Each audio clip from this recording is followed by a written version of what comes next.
Welcome to Introduction to PostgreSQL Columnstore Indexes. I'm joined by speaker Sebastian Dressler, Solutions Architect at Swarm64, and Andy Ellicott, Head of Product and Marketing at Swarm64, who's going to facilitate asking and answering questions.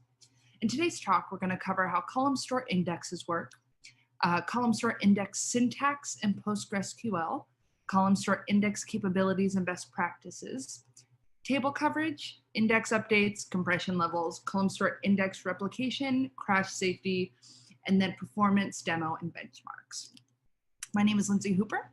I'm one of the Postgres conference organizers, and I'll be your moderator for this webinar. Let me give you a little background about your speaker. So Sebastian loves to play with different technologies and bring them together to build creative solutions. In his role as Solutions Architect at Swarm64, he helps customers to performance optimize their Postgres and understand how to fit Swarm64 DA into their environments. With that, I'm going to hand it off to Sebastian. Take it away. Thanks, Lindsay. This is Andy, and just a quick introduction to Swarm64 for those of you who may not be familiar with us. And of course, thank you everybody for joining us today. So Swarm64 company in Berlin and Boston, and we're in the business of developing extensions for Postgres that make it faster, right? So we are inventors of things that primarily make querying happen a lot faster. And Sebastian's going to talk about one of those things today. If you look at the next slide, please.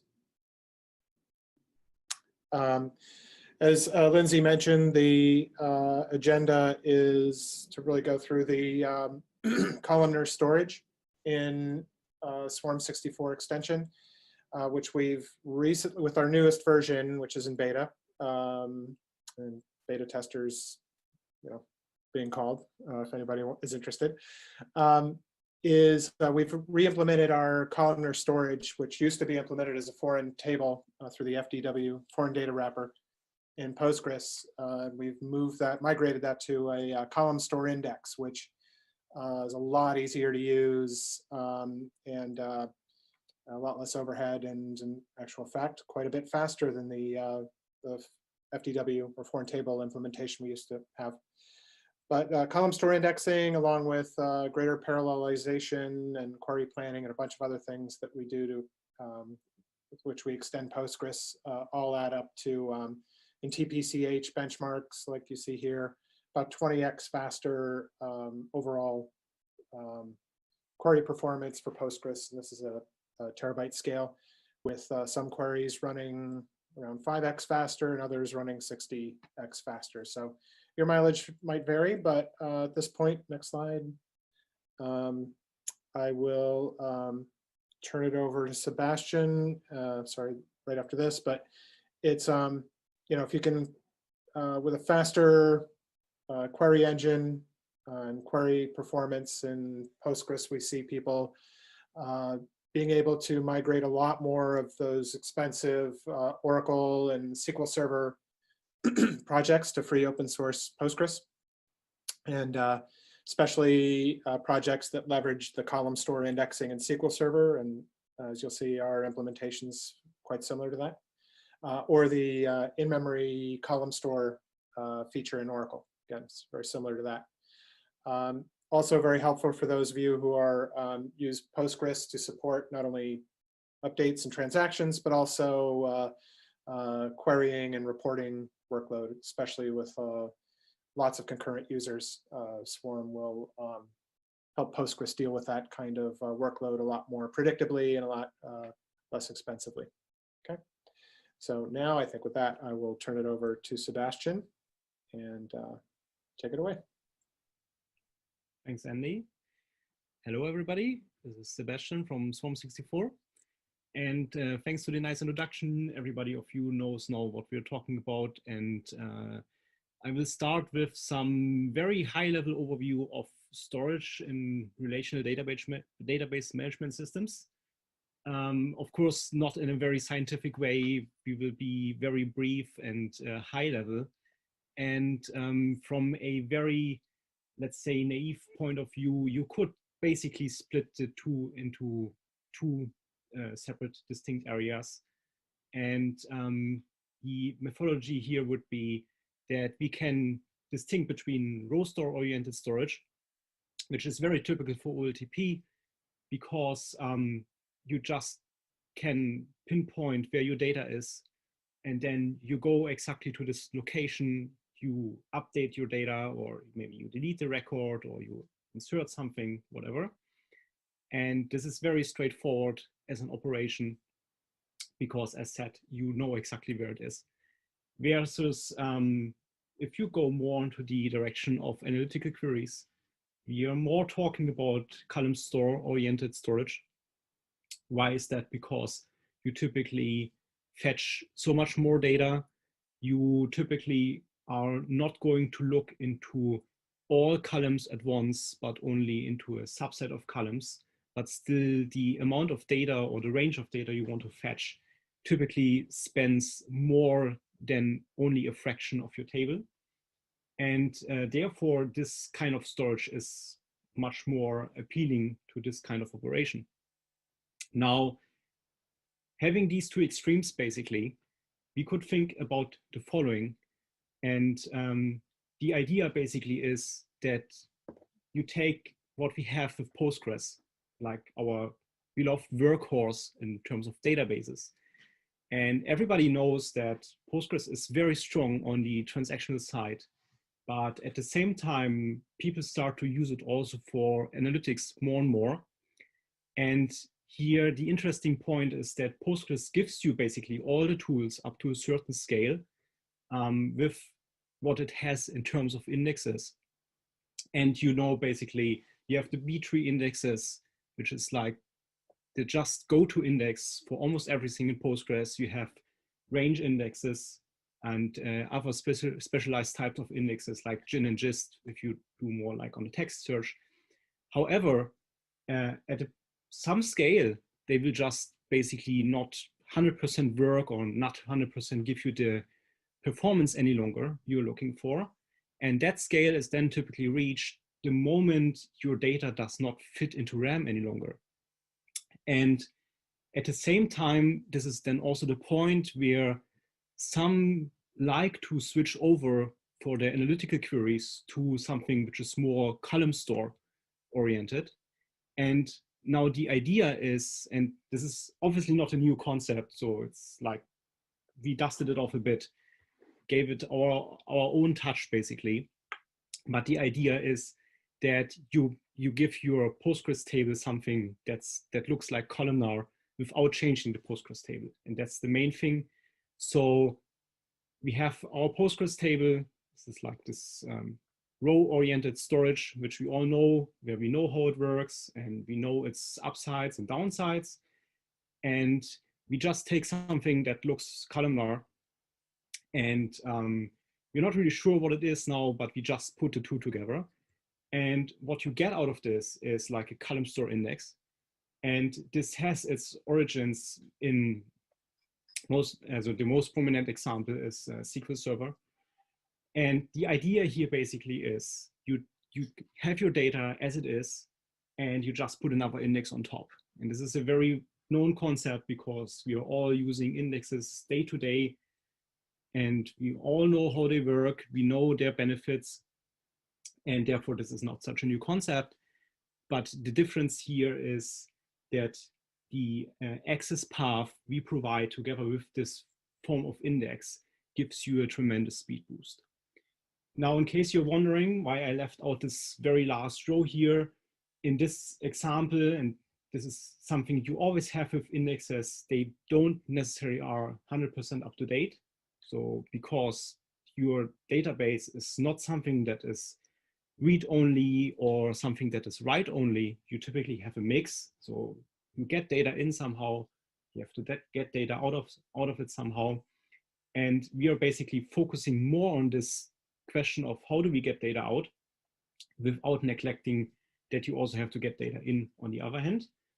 And therefore your index has to be kept up to date. And we all know in Postgres there's the auto vacuum worker, and this as a maintenance daemon basically is responsible for keeping your index up to date. And this is also a distinction from our previous product, as Andy mentioned, where we used the foreign data wrapper interface, which made it so much harder for you to keep your data up to date for your analytics, because you had, for instance, to use a transformation, or you had to directly ingest into these tables. But then when you did so, you lost other advantages of Postgres, like, for instance, data safety guarantees in terms of transactional safety and uniqueness constraints and what have you. So this is basically now the combination of both things. And yeah, why would you care about an index actually? Because the solution is pretty minimal. So all you have to do as a user is you call create index. You don't have to create different table types. You don't have to think much about it. Actually, I'm going to show later you an example how we thought about this, like that you basically don't have to think too much about how do I create this thing now. If some of you remember these foreign data wrapper tables we used, you had to think about, okay, which columns I want to optimize for. And this was only possible 3 of them at max, and they had certain downsides and combinations and so on and so forth. So this is way easier here. Of course, the columns that are created are compressed. This is a big advantage of columnar storage as well, because the values inside these columns are typically very close to each other, and very close values mean basically you can compress them very well. And that's something we use as an advantage. And of course, smaller data gives you faster reads. And also you get some sort of decoupling mechanism here, because in our implementation, this index is reading directly from the disk. And this helps you to free up other resources like RAM, while at the same time you keep a single source of truth. So your data updates, a bit later, your index will be updated as well. And you just don't have to care about this because Postgres is doing it for you. We also have some downsides, obviously. Most notably, your write and read is going to be a bit more expensive, meaning you have to have a pretty good I/O subsystem, especially in this case where we read and write directly from the disks. And of course, the compression plays a role because it eats your CPU to some degree, but depending on the compression algorithm you choose, it's not that much impact. So there is some overhead here. And also, if you decide to like scan your table completely, meaning you have to use all the columns, then what could happen is that the I/O advantage reduces, obviously, because it's like you get the most benefit when you read only a fraction of the columns. You get less benefit of the solution if you read more columns. It's just like very simple equation here. And as I already mentioned, it has to be maintained, meaning there is always a window where the index is not up to date. Now, that does not mean that you're not getting your latest data, because Postgres guarantees you data consistency for your query.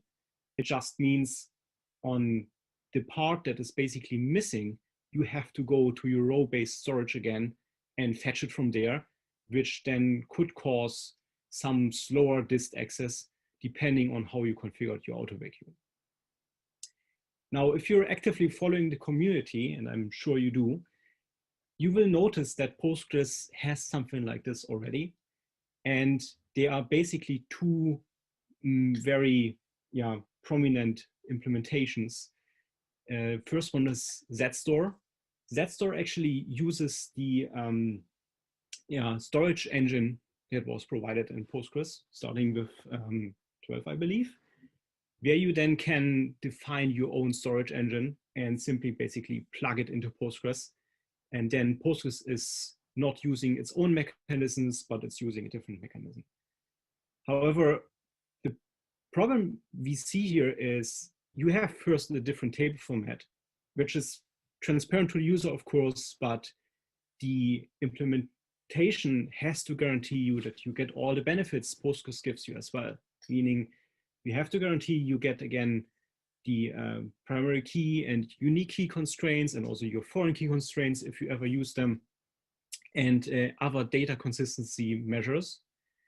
And this has to be re-implemented essentially in the storage itself, and therefore it's basically not very lean to do so, whereas reusing a interface that you have where Postgres takes over for your storage is typically the better choice. And also, if you introduce a completely new table format, then you basically lose the advantages Postgres gives you. And as we saw in the basically almost the first slide, if you opt for column storage, then typically you have a disadvantage when it comes to transactional operations because of this different storage format. In the most straightforward implementation, you would, for instance, compress your complete column. And when you have, let's say, an update, you need to decompress the column and even multiple columns depending on your update, and then update the data, compress it again, store it again. And this can be harmful for your transactions because it slows them down. Now, the other implementation is the Fujitsu VCI. What we see here is that this is only available for the Fujitsu Enterprise Postgres, which is not there for your open source Postgres like our implementation is. And also, if you want to use Enterprise DB Postgres, then this is also not really available. However, this implementation is very close to what we're presenting. So it's a more or less hybrid implementation, also basically builds an index on top. However, it's in memory, meaning the advantage you potentially gain by reading directly from your disks is gone because you have to consume additional memory for it. And worst case, you have to add more memory into your system, which is then, again, a cost driver eventually, and making other operations potentially slower if you have less RAM. Now, in a nutshell, basically, what the Columnstore index from Swarm provides you is, first, you get direct I/O access, meaning you read directly from the disks. It saves you RAM for what I would call the important things. So your joins, sort operations, group bys, aggregates, whatever. You simply have more RAM for these operations and therefore less risk to need to go to the disk for them because those are slow on disk, whereas reading something directly in a streaming fashion from the disk is really fast these days. You can get streaming replication. This was, by the way, not possible with the foreign data wrapper interface because we would have to have implemented, and it never used the wall in Postgres, so there was simply no streaming replication. Now this is possible because we are not leaving Postgres in the end. You get still your Postgres guarantees for consistency, and your whole ecosystem works without changes. Again, if you, for instance, use setstore, then you have to define the table storage when you create your tables. Now, when you use the Columnstore index, you simply create an index. Now, this is also some change to your data definition language, but still the tools are working with everything. So if you ever need to do a backup of your system, you just go ahead, do a backup, and then you restore it, and the index is going to be created later because it's part of your data definition language, and it can't get any easier. Now, let's have a quick look into the product we are offering, which we call Swarm64 The A is for Data Accelerator. And in a nutshell, what we want to achieve is it's a accelerated Postgres, but not only for OLAP, it also works for hybrid cases. So it's not going to give you a tremendous boost on your transactions. However, in certain cases, you will see some speed gains. And what we provide, as Andy said, is an extension. You can load this into your Postgres. You can try it out. If you don't like it, you just throw it out again. So there is no vendor login. And this works for the community Postgres and also for Enterprise DB Postgres at the moment. And if you load a plugin, what it gives you is you get better query planning, faster query execution, and the column store indexing we are just talking about. And it also enables you, as I said, certain speed ups for your OLTP. So let's assume you have a transactional workload going on there, but you want to put analytics on it. Then typically what you are going to do is you look at your analytical queries and then you add indexes on top. Now, this can be harmful for your transactions because you also have to maintain these indexes. And you have to find a balance basically between how many indexes I'm going to add to satisfy my analytical queries versus how many can I add to not make my transactions go slow. And the column store index gives you the ability to define basically a single index per table on top, which accelerates your analytics. And at the same time, it's way easier to maintain for the system. So the transactional performance is going less down than in comparison to if you would do the same with Postgres. Now, the idea of the extension basically is, and we already scratched a bit on the surface, so I'm going to go a little bit deeper here. There are basically 3 pillars in Postgres, if you will. And the first one is query planning. And on the query planning, the extension, in addition to this column store index, gives you query rewriting, which is focused on speed, efficiency, and parallelism. Meaning, if you have a query which starts off very much parallel, then it can happen that it goes sequential throughout. And this is going to slow you down, obviously. And the query rewriting here basically helps you with that. It can enable you that the query stays parallel throughout the end by, for instance, adding additional nodes into the query, which then take care that the data path stays parallel. We also have some planner cost improvements there, which then essentially, again, help you to get a much more efficient plan.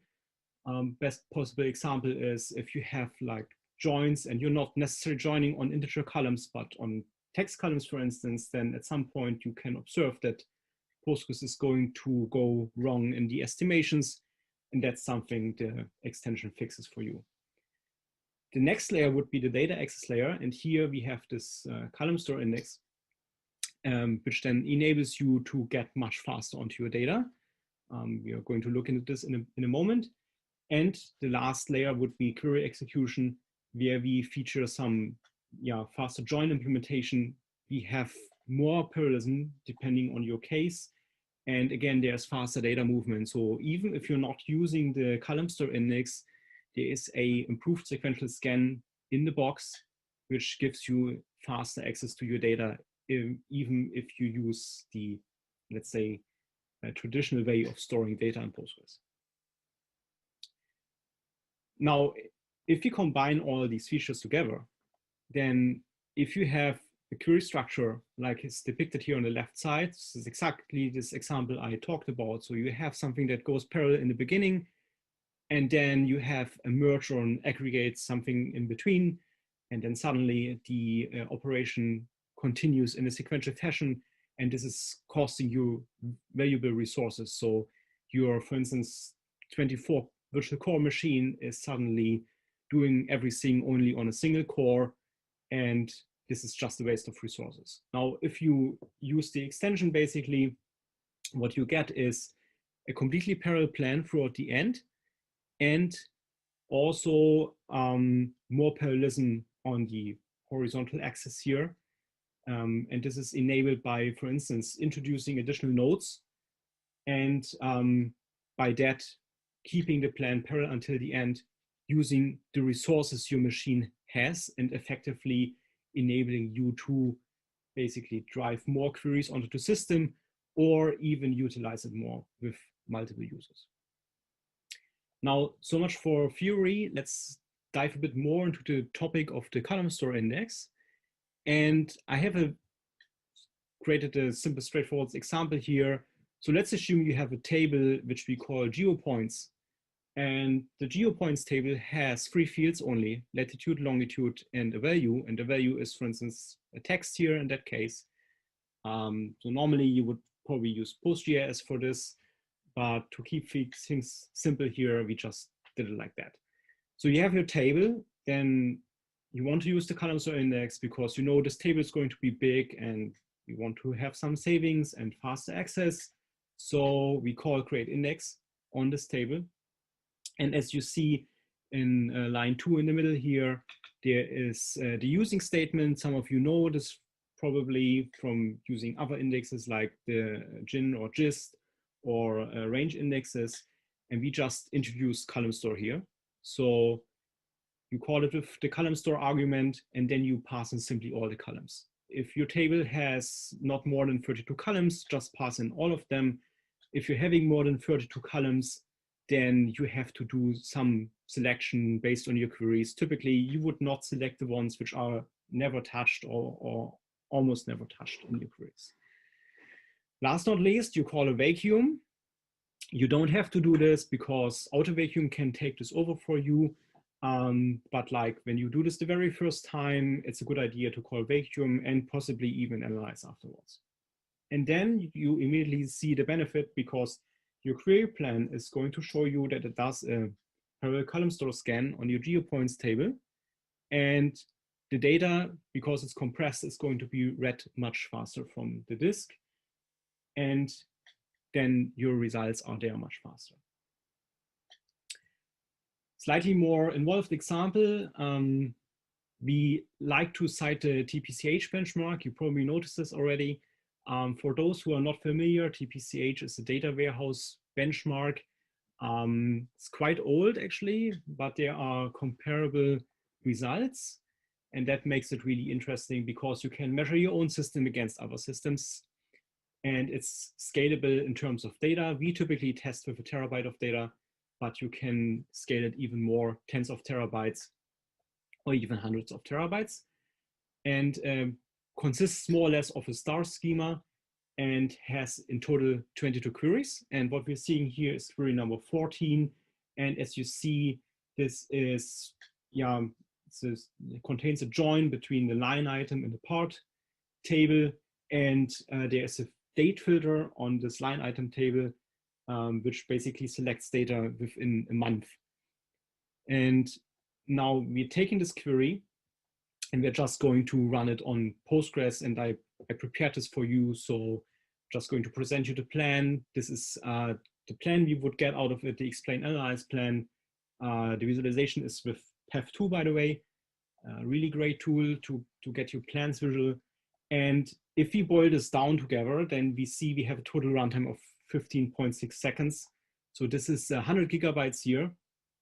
And this is not such a bad result, but the moment you scale this data set up from, let's say, 100 gigabyte to a terabyte, your query runtime is going to explode because it doesn't fit in RAM anymore. You have to go to the disk with Postgres, and typically disk accesses with Postgres are rather slow, depending also on your indexing structure. So we see here a parallel bitmap heap scan, and those are typically slower when it comes to parallelism. So this is a bit hard to configure sometimes, but yeah, so you will get your result a bit slower maybe.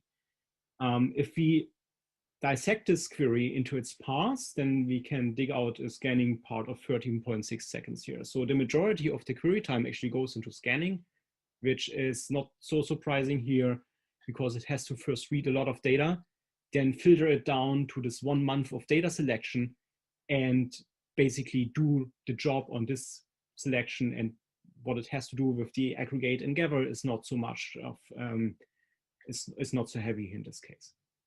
Now, I'm going to show you next what's going to happen if you just load these extension we provide. And with that, your query runtime halves suddenly. Yeah. So this is because you have some more parallelism, but most notably, as you see in the scan time halved roughly as well. It's even a bit more than that, even more than halved. This is because we already provide you a new parallel customized scan. So this is not using the Columnstore index yet, but we have a different scan path for native Postgres data, which is typically much faster than what Postgres provides you out of the box. So this is half the speed. double the speed, half the time. Now, what's going to happen if we add our column store index? And the question is, how are we going to do this? And the answer to the question is, don't think too much about it. Just create your index, create it on the table you want, and just use all the columns. Easy as that. So for all the tables we are having in this benchmark, which is like 7 in total, we call create index for the table with the column store statement, and together with all the columns that is in each table. After that, we call vacuum analyze, and that's it. And we did not change the schema at all. So everything is in there. You have your primary keys, you have your unique keys, you have your foreign keys, everything is in. You can even partition the schema if you want. And typically that's what most people do to get some more performance out of it. So you can even put partitions on top. So none of the features of Postgres is taken away from you. We just add things. And as a result, we trim down our runtime once more. So we are now down at 4.8 seconds. And as you see, the total scan time halved again. So the scan time now only is 3 seconds because of the compression you have and because of you're only reading the columns you're needing in the end. Now, if you map this to the complete benchmark, and I said earlier there are 22 queries, we get a roughly 20x faster TPCH result. And this here, by the way, is measured with a Postgres 12.3. We have, in this case, a terabyte of data. And if you look into the graph here, we just looked into query 14. So in this case, query 14 is something about 300 seconds. And as a reminder, we had 15 seconds before. So this is quite a lot more. And we are on a very beefy machine here with 144 vCores. It's a 4-socket machine and a complete SSD storage array, which can deliver 12 gigabytes per second of data to the CPUs and RAM.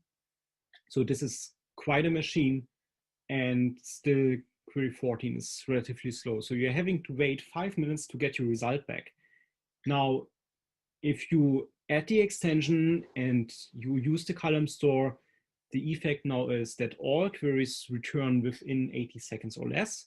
And query 14 here is, I think, ballpark 25 seconds, something like that. So this is quite some speed up.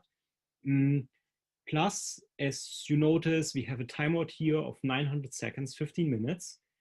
And for those who know this benchmark, typically the more difficult queries are 18 and 21 because they either do not complete within like a reasonable amount of time, meaning within, let's say, 15 minutes, 30 minutes, or an hour, however you want to set this timeout. And typically for 18 and 21, they tend to consume also much more memory. So there's even a chance that your system, depending on its configuration, crashes. However, as said, if you put all the things together, you can keep your valuable RAM for the more important operations and get to this result where your queries return in a reasonable amount of time. And having said that, I hand it back to Andy, and thank you. Thank you, Sebastian. We have some time for some questions, and we have a few already. If anybody has other questions, just type them into the chat window. First question is whether or not the column store index, can the maintenance of those be automated? Yes, it can. You need to configure your auto vacuum correctly for this, and like configure it such that it like can keep up with your influx of data. So this is possible out of the box. Okay. Another question is on the, I think you mentioned this, but somebody wanted to know what's the limit on the number of columns that can be added to an index? So that's 32. This is actually a Postgres limitation, meaning you can, if your table has 32 columns, then simply go ahead, add all 32. If you have more than 32 columns, go ahead and have a look into your queries. For sure you know them. and then basically select based on this. So for instance, possibly you're having a comment column or so in your data warehouse. You maybe don't want to include this to just reduce the amount of columns if you're having more than 32. Great. Somebody's asking, according to previous presentations, and depending on how long you've followed Swarm64, you may have heard us talk about FPGA acceleration. So using special hardware to accelerate Postgres query performance. That is something we no longer do. With the 4.0 release in April, that was the first version of Swarm that did not require an FPGA to speed up Postgres. And actually with 5.0, we don't support the FPGAs at all. Just we found that we were able to accelerate Postgres just as fast without requiring the specialized hardware. So as of 5.0, actually a 4.0, and presently you don't require special hardware to run Swarm. It runs on regular CPUs. But another question here for you, Sebastian, is Postgres compatibility. Like, what versions of Postgres can you use the column store indexing on? Yeah, so this is currently available for Postgres 11 and 12, and we are also supporting Enterprise DB ePass. Thank you. And the another question on, does the column store indexing, how does that get along with foreign key constraints? They are completely supported. Basically, as said, it's just another additions, works like any other index, and the constraints you put on your tables are controlled via the table in that case.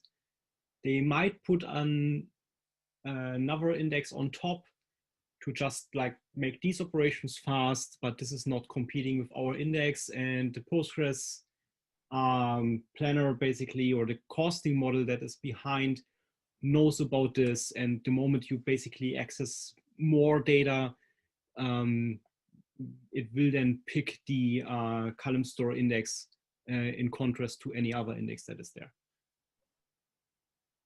Great. And how well does it get along with table partitioning? Works also very well. Same thing holds here again, is an addition. So let's say you have your master table, and whatever you create in terms of indexes on that master table is then pushed down to the children tables as well. And if you have partition pruning enabled, or the partition-wise aggregate join functionality, then the index is going to be accessed on the child tables basically with reduced data. Thank you. And sorry, the questions are coming in pretty quickly. Does Swarm64 work with Amazon RDS Postgres? Answer there, I think, is no. I don't think RDS permits you to install Postgres extensions, and since Swarm64 is a Postgres extension, it's not an option. Although you could, you can launch a Swarm64 accelerated Postgres instance on EC2 if you want to manage it yourself, or have us help you manage it from the Amazon marketplace or from our website. How well, so once the initial index has been created through the initial vacuum, does the column store index still provide benefit after updates in between vacuums? Right, so what happens? Yeah, great question. Brings me back to this slide here. Sorry, this slide. Where this portion is here. So what we try to depict here is you create your index initially, and then, for instance, you have data flowing in addition, and this is not immediately covered by the index, but then later the moment auto vacuum kicks in. So if you want to read the whole table, then this index is completely scanned, and this is going to be very fast. And then in addition, these rows which are not yet covered are scanned, and typically they are only a fraction, so you will get quite a lot of speed plus a bit of some slower speed to read the remaining data. Or better say, turn it around, you get always a benefit from the index, and at the same time you get always up-to-date data. Okay. And another question is if you're running, is the Swarm64 DA instance on EC2 and AMI? Yes, it is. You can launch it directly from the marketplace. So if you Google for Swarm64 or search on the Amazon marketplace, you will find the 5.0 beta there, and then can start it directly from the marketplace. Great. And I think probably time for one more question here.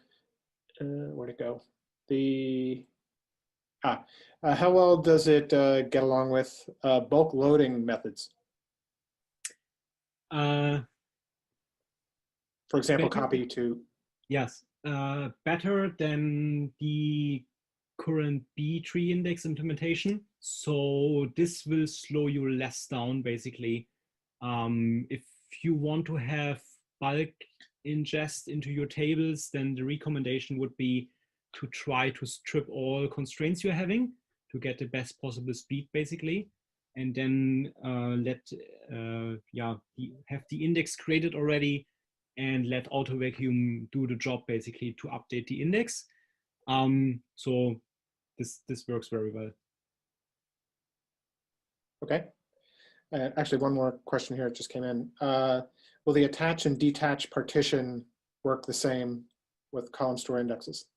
And does it require any additional locking or locks?